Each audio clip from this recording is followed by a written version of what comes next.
to another fantastic episode of The Positive Side of the Bad Stuff. Man, I tell you, season 4 is freaking amazing because I'm getting some heavy hitters on this season. I mean, I had some cool people in the past, but let me tell you something. This season, off the chain. Because today, I have the head of Black NSA. She is an amazing being. Let me just tell you a little bit about her, basically. She's former CNN associate producer turned corporate sales executive turned professional speaker specializing in business reinvention and business coaching. She moved to New York City 25 years ago to kick this unique career off post-college. You know what? You're doing some things.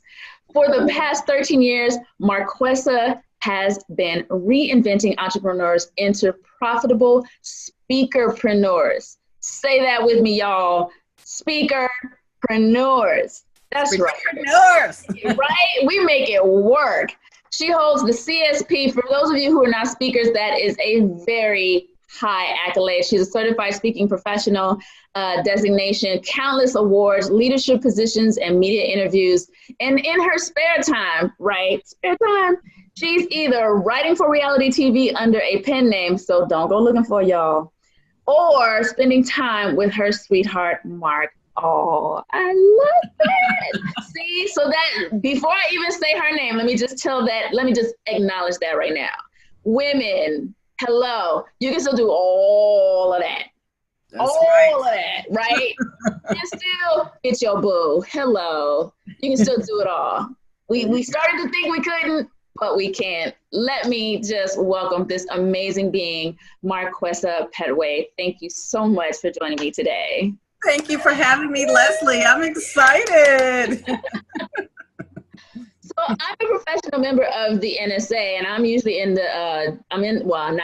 am in the LA chapter, but I know of your work just from following the Black NSA and NSA online. So tell me about you and how that got to be and just how that circle just came into being.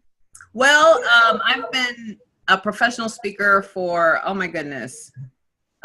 13 years, since 2005. Okay. And one of the things I knew I had to do was where do all the professional speakers hang out? Right, exactly. What they do, everything. And so that's how I found National Speakers Association. I live in New York City, so I joined the chapter and immediately went to national, which I tell all people to do. It's great to go to the chapter, but yes, you know you and you know them if you show up consistently at national events. So I remember my very first one was winter 2005, and I noticed Black NSA there. And Black NSA was created because sometimes you can come into an organization and, as usual, we're minorities. Yes. And you feel kind of like, oh my gosh, I got a lot of people to get to know. And I'm kind of used to that, frankly. When I was at CNN, I was one of the only minorities. Right. But I'm used to, oftentimes being the only Black person. I think that's in part why I think a lot of us are. Yeah. That's just, we get used to it. But it's nice to see people doing what we do. And as speakers, that's not your traditional job. So like you said, you want to find other people doing what you do. Exactly. And one thing I love about Black NSA, and don't get me wrong, all of NSA is very open to all races. I want to make sure I put that out there. Absolutely. That being said, everyone immediately, especially when you're overwhelmed, and you will be overwhelmed. Yes, into that kind of circle. Black NSA took me in and said, hey, tell us about you, and we got a place for you. And I said, this is kind of cool. So I found myself a home, and Leslie, you're going to laugh at me, because remember, I used to be a corporate sales executive with AT&T. Oh, wow. And guess what I was a leader with? The Alliance of Black Telecommunication Employees. Oh my gosh. Hey, now. I don't know what's with me. I just love hanging out. I love being in Black associations. Exactly. Isn't that crazy? So I joined Black NSA at that point. And at that point, it was very, we just sort of met once a year at the national. Oh, wow. Every summer. And that was it. And it rotates who leads that meeting. And okay. Then maybe 5 years later, it had to be 2000, we're in 2018, it had to be around 10-ish or so, maybe sooner, where I said, you know what, we got social media. We got, we need to connect with each other all through the year. I need to see you more than just here. So me and a couple of my colleagues, we decided to start doing more virtual stuff. We started with teleseminars. Remember, those were hot back then. Yes. And then I had an idea. I said, this is not enough. So I said, you know what? What's the number one thing that every speaker wants to know when they come into the business? They want to know, how did you do this? How do you get booked? They want to pick the brain of people who've been there, done that, right? Yes. And so I said, why don't we start Power Players? And why don't we pick the brain of, and we can pick the brain of other Black people of color, rather, because we do all different types of people of color. Right. I've been in this business for a long time, and and let's get them on video. And so we started that, myself and Lethea, and then over time we wanted to do even more. So we went from 1 show to about 6 shows to now we got a full-blown mastermind, which, by the way, I saw that. Yes, I was a member of that this past year. Yeah, that's right. Oh, that's right. Yeah. Oh my God. So we got the Black, so you can attest to that. We got a Black NSA mastermind, which is about to kick off in a couple of more weeks. So blacknsamastermind.com, go check that out. And so that's really how I became a leader. I sort of got in there and said, I want us to go to the next level. Wonderful. Got my hands dirty, and now look at where we are. That's fantastic. That is amazing. Wow. That covers a lot. It's so much that, and if you saw a need and you filled it, and that is so important, and that's what we do. And I think that also speaks to us as speakers and what we do as far as serving the community, serving our world, and serving our population. You find that need and you feel it, and you just grew in that organization. So how has that played out into your personal life? How has that transitioned, and you feel that life? Yeah. Well, it can be so lonely. Being out here, because you're either in an airport or you're in front of an audience, or you're in you're at home working from home. Yes. And, while I was in NSA, I got a big contract with 3 seminar companies, and 2 of them, and then the third came on later, where I was traveling all over the country. So I was in a different city every day. Yes. So talk about Lonelyville. I mean, with that. It was like, yeah, I'm loving my audience, but then eventually you got to say bye, right? And then I was all by my lonesome. So I remember just how terrible that felt. It's like, how do I go from extremely happy to miserable at the end of every day? And I wasn't happy. Isn't that interesting? Yeah. People think that business travel is fun, and it can be for a microsecond, but after a while, and if you're talking about the companies that I'm familiar with too, right, you're in the airport, you're doing your training, then you're in a car, you're driving to the next city, and it's that over and over and over and over and over again. And yes, that can be very, very lonely and very tiresome. Very lonely, very tiresome. And, I kind of look at that as my boot camp. I had to pay my dues. I did that for about 4.5 years. And when I started driving to the wrong city, Leslie, yes, I did the wrong city or driving when I was supposed to fly. When I started getting all overwhelmed and making stupid mistakes, I did that and did my own thing full time. Awesome.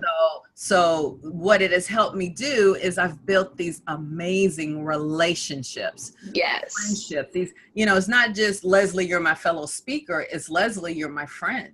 Yes. Isn't that great? And yes. So you need a virtual platform. So we don't just, and like the mastermind has done that tremendously, because we meet every week and we're helping each other get to that next level as professional speakers. Correct. And just all throughout NSA, not just Black NSA. I'm also part of Power Women and XY, which are other community groups. And then I'm a part of NSA as a whole. Joel, the president of your chapter out in LA, is one of my best friends. Fantastic. So, guess what? We got to know each other through the CSP world. I believe that, yes, because I know he was, I don't know if he was recently or if he's been a CSP for a while. Yeah, for a while. Yeah. Okay. Oh, that's right. It's Todd that just got his CSP. So yes, exactly. Okay. See how that happens, where if you decide you want to do something, make sure look for the association, because these are other people. They're not there to compete with you. They're there to build you up as you build them up and share resources. And then you get in that community and you really stay. And I'm not. You ever watch the show Girlfriends? Yes. Girlfriends. I love that show, but that's not my life. I don't have hopping over, so I guess I had to do my version of girlfriends, Yes, and friends, and do something where we're meeting virtually. Or if I come to a city, I let folks know, like, I'm gonna be in Boston this weekend. I was fantastic. in last weekend. Serena Mabin, who's a big time NSA speaker, she's on big stages all the time. Wow. She really picked me up from the airport, gave me a mini San Diego tour. I've been there a few times, but it hadn't been a while. She showed me everywhere. You get what I'm saying? So we have a friendship there. So and that is the beauty. Yeah, that is the beauty of what we do too. You know, we run into speakers, especially when, like you said, when you go to the conferences and you make those connections and build those relationships. When you do travel to those cities, you can reach out to these people and say, hey, I'm going to be in your town. And that's the beauty of our community. We reach out and it's like, hey, can I pick you up? Let me take you to dinner. Let's talk about what you're doing. Let me promote you. It's a wonderful, wonderful way. And more entrepreneurs and women in general really should look at doing things that way, because it makes things move faster. Because when you have a community, it definitely helps it along. Oh my goodness. You don't feel by yourself. You really don't. Yes. And you know what? One thing I always say, Leslie, is if you want to lead or you want to take on a project, just contact us. We'll bring you in. This is one thing what I love about NSA is we're starting more and more overall to not be cliquish, because that's in every single association. Yes. Remember that back in the day in school? It is. You know, I was never the clique girl. I was like, listen, I got my own world over here. You can hang out with me no matter who you are. Right. Exactly. Exactly. It's important. Exactly. Well, let me get to your happy, because all of this is amazing, and it does take that internal strength to do what you do, what we all do, and just getting through in the world, especially these days. It's just, you have to find that internal strength. So I want to walk down through the happy. So people who know my message, you know, the happy, they hear your truth, acknowledge your feelings, give yourself permission to feel better, purge the past, and then yield to your new life. So I want to hear, how did you sift through everything that's going on and get to hear your truth? How did you hear that truth of what you needed to do? You know, Leslie, you're so right on time. One thing for sure. Can you hear me okay? 'Cause I can. Okay. I told you this right before it started. We're in 2018 now, during this interview at the beginning of 2018. I really wasn't personally happy. And yeah, I was successful in my business, moving and shaking, moving up the influence ladder. But I wasn't personally happy until the end of December of 2015. Wow. Frankly miserable. I was definitely 93 pounds heavier. Wow. Part of it. But when I decided I wanted to change my life, I kept trying to start with the outside. And if you don't change the inside and you try to change the outside, what happens is you'll lose a few pounds and put it right back on. And it becomes this seesaw. Yeah. So I realized, I said, okay, let me change the inside first, because then I'll just be a pretty girl that's miserable. So I love it. Yeah. So I decided to change the inside. And because I struggled, everybody has their struggle. I struggle with relationships. You know, I just didn't get along with people. And that's difficult if you live on this planet. Well, you know what? That's really funny that you say that, because I know I saw your DTM, and that's a Toastmaster thing. And when I was in Toastmasters, I became an area governor, and our district governor at the time, I shared with her the reason I did that is because I needed to learn how to play nice with others. Right, exactly. Yes, right. People either. So I did that to do that. So I totally get what you're saying. It's not, and especially in what we do, what people forget is, as a speaker, that's a solo gig. You're not engaging. You don't work on a team. That's a solo gig, and people forget that because of how much we touch them. So you sometimes have to learn how to play nice with others. I totally get that. Yes, please. But it was so funny because I would lead these communication seminars or at women's conferences. I would always lead something about how to be assertive. And I would explain to people how for so many years, and I would love to blame it on New York City, but I was born like this, y'all, where I was an aggressive communicator. And so I had to change on the inside and say, why? I had to figure out, why are you so strong and mean? And as soon as somebody crosses you, you're like, whoa, this whole other person comes out. Wow. And I realized that it usually comes from some source of pain. Yes. Like, what is it? It was pain. So it was someone in my life who I loved dearly, who I always wanted a relationship with, that didn't necessarily want a relationship with me. And so that frustration and that pain, I took it out on everybody else. Yeah. Because you don't know how to process it. You don't know what to do with it. You're angry and hurt people hurt people. And correct. That became my staple a little bit. And I knew something was wrong and then I just didn't trust people. I would be a friend for 2 minutes. Like, okay, we're buddies, let's hang out. And then of course you would do something that would upset me, or you would disappear, and then I'd go away and I'm like, see, this is why I don't like people. It's true. I love it. Yeah, getting in. I mean, and that's true. That's truth. I love that because that's honest. That is honest, and a lot of people feel that way, but won't say it out loud. That's so honest. I love it. I appreciate that. And so I decided to take a look on the inside, stop being angry at everybody else. So I did this one thing, and it's called forgive. I forgave the person that hurt me the most. And I forgave everyone else, and all the grudges I was holding. I don't care if it was an ex-boyfriend, a good girlfriend, a colleague that did something to hurt my feelings, because I was holding on to that. You start to almost build this house of anger of all the people you're mad at, and you don't realize how much space that's taken up in your soul and in your life.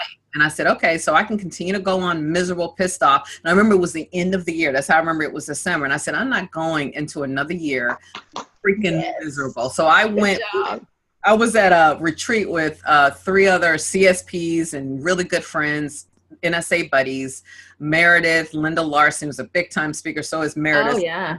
And Kelly Swanson, and I was with them, and I had a good time with them, and they're used to me always talking about business, and I finally came out and talked personal. I said, I'm miserable. And I didn't have like this terrible story of being molested as a kid or anything. I just was not happy, and I'm like, what is wrong with me? Why can't I be happy? I love it. Yeah. I wasn't happy, you know, it was just horrible.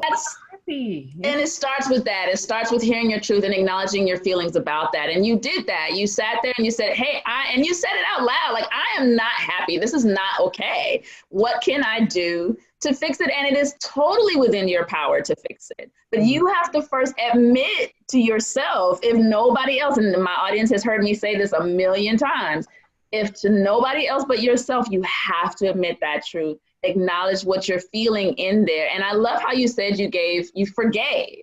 That's purging the past. But then how did you give yourself permission to do that? Like, how did you allow yourself to give yourself permission to make the mistakes and to learn and to start to live in this new self?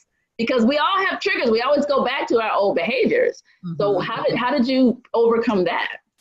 Well, it was still a process, because I remember thinking, all right, I want to forgive, but I'm really mad at her.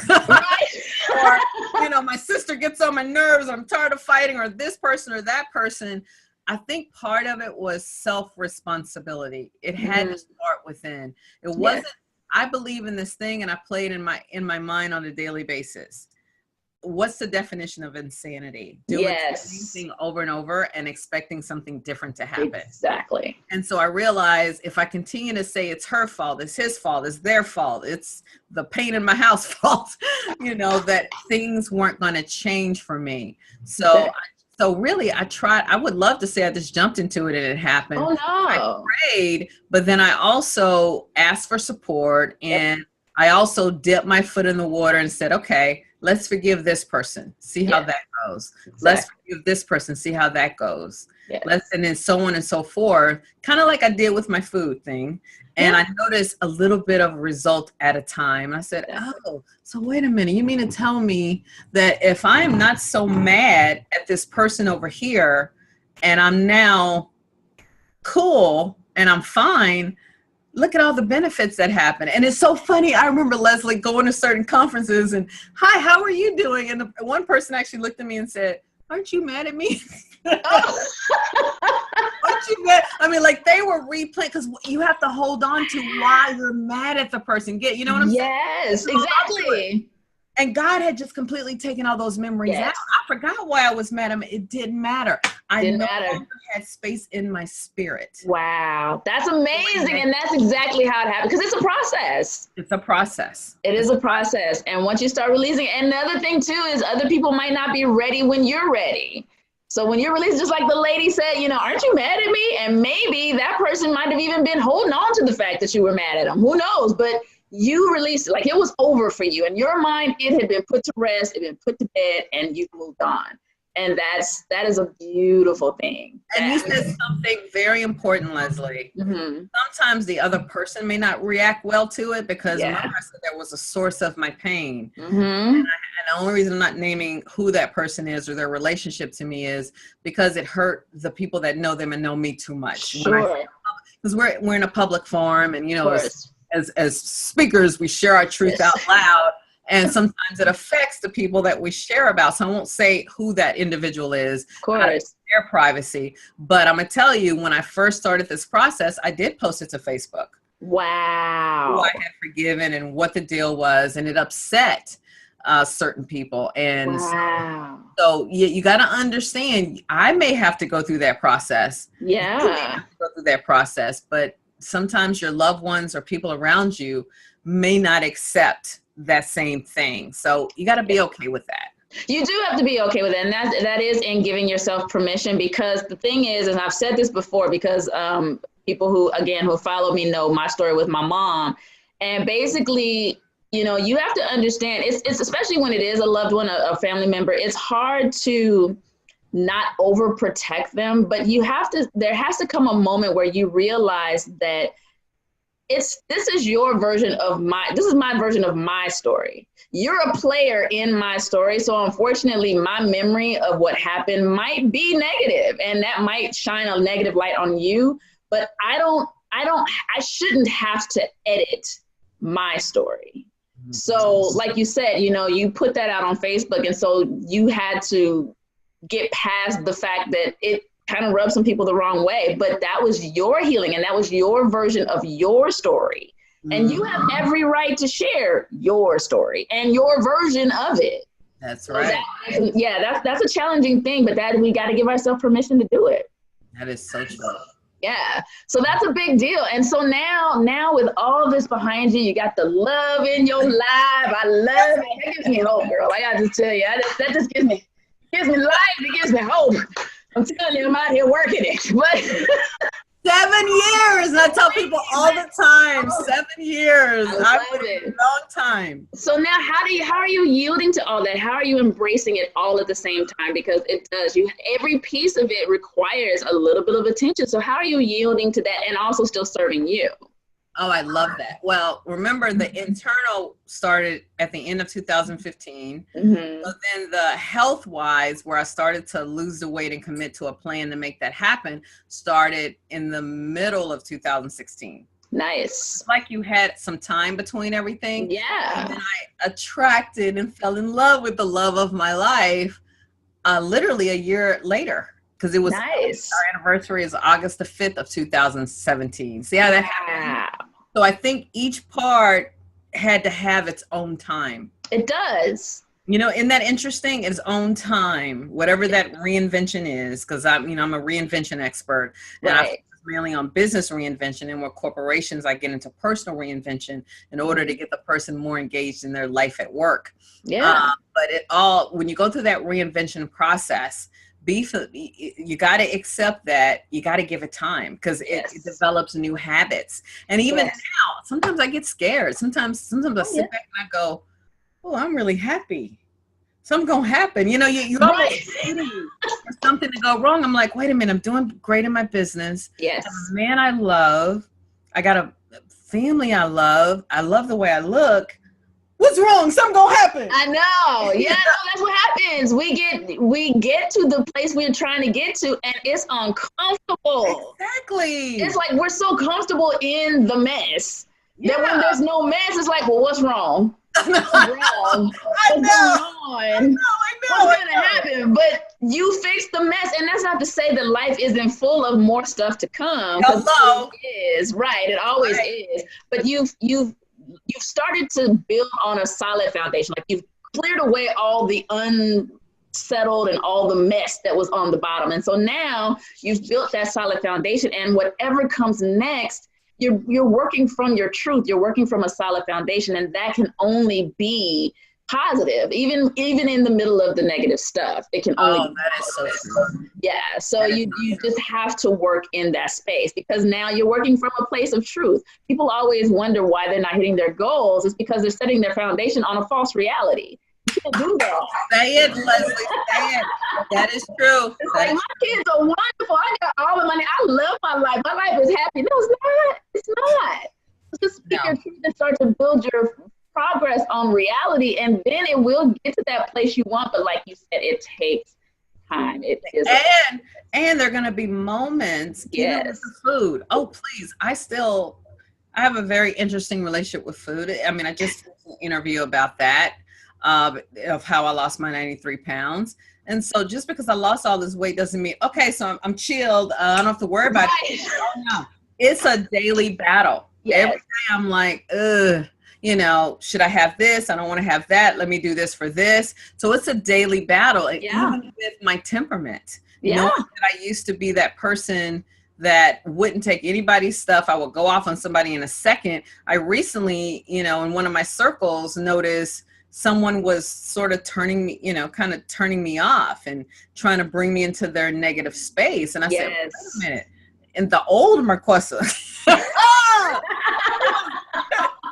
she would go off. She would be looking forward to confronting me. It's like, bring it on. Baby, come on now. Come on, I got you. You know, but the new Marquesa, I'm not going back there. Now I'm like, you know what? I'm going to go in this direction. Yes. I know that person's in energy. I'm part of that. And I know that, and you got to know your triggers. You do.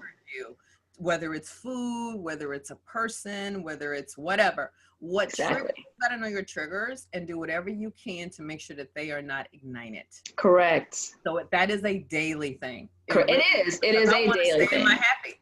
Yeah, and that's it. And I talk about that all the time. It is a daily thing. People, mental illness, all that stuff, it's like alcoholism. At the end of the day, it doesn't go away. It becomes manageable. And that's what happens. You find that way to manage it so that it works in your space the way you need it to work. So yeah, absolutely. I love your story though. I think it's fantastic. It gives us all hope that we can still be this phenomenal woman and still have everything that we want, that we're taught that we get to have.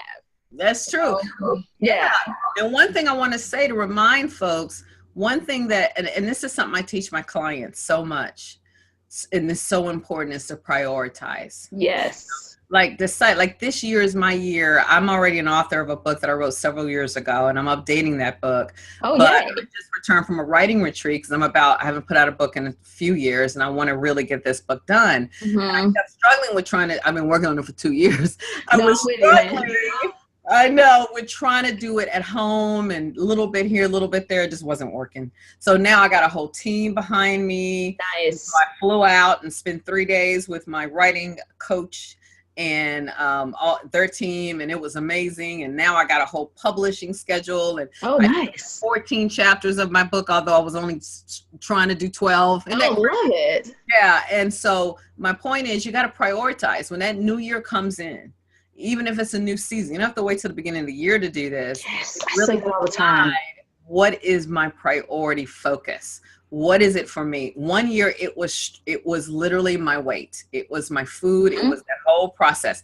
Now, other things were important. Mm-hmm. Other things had to be taken care of, but my priority focus for that particular year was that. So for this year, it's the book. That's the priority focus. I still busy. I mean, I got several. My calendar gives me a headache. It's so but it doesn't mean that my priority focus still is in my book. So if you are trying to evolve and reinvent and change something, and, as you put it so eloquently, find that happy, one way is to prioritize, because if you try to do everything at one time, does not work. You're going to go crazy. You're going to overwhelm yourself. Yeah. You got to embrace it. No, you got to find that thing that's value added. And like you said, stay on the focus. If you stay focused on what is your priority, then it's easier to say no. I mean, if you don't determine what that is, then you're going to just say, oh yeah, sure. And it's like, you cannot do that. No, you cannot do that. If you yourself want to move forward, you just can't do it. I agree.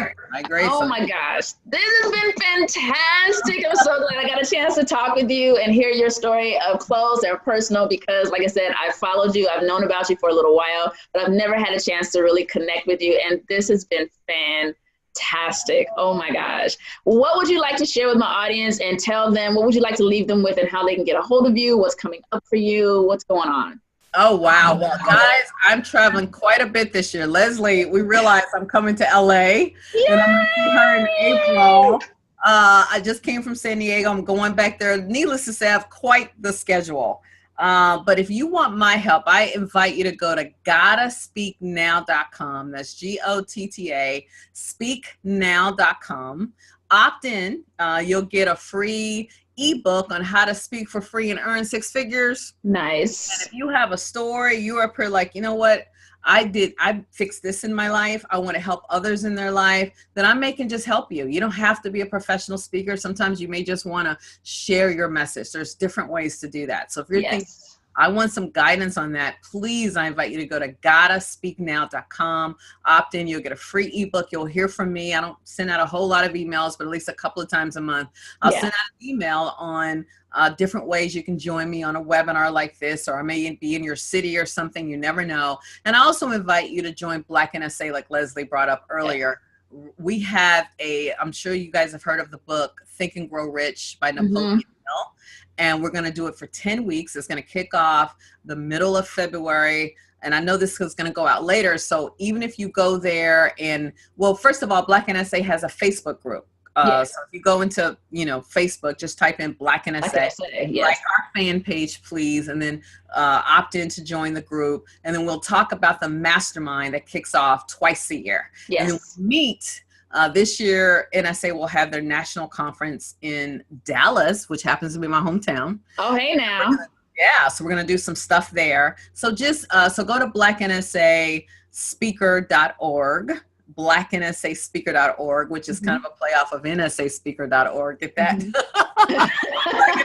blacknsaspeaker.org Exactly. or blacknsamastermind.com, and then find me, Marquesa Pettway. I'm on all social media. I'm Speaker Talk on Instagram as well as Twitter, Speaker Talk. Love it.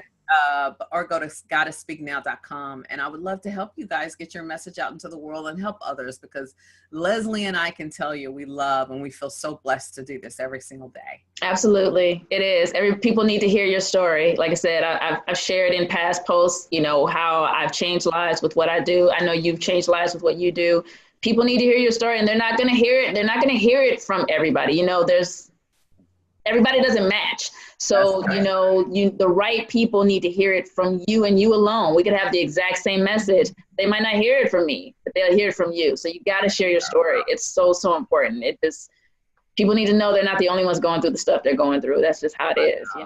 That's the truth that I embrace and I love. So Leslie, thank you for what you do. Thank you for what you do. This is beautiful. You are a gifted host, and I'm so happy that you're a fellow NSAer. And thank you for inviting me. Oh, of course. Thank you for taking the time and making me a priority this year. Yay!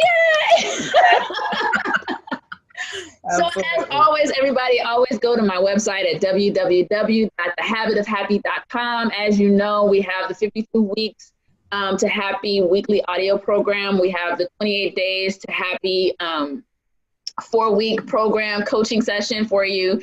If not, definitely always reach out to me. Marquesa, thank you so much for joining me today.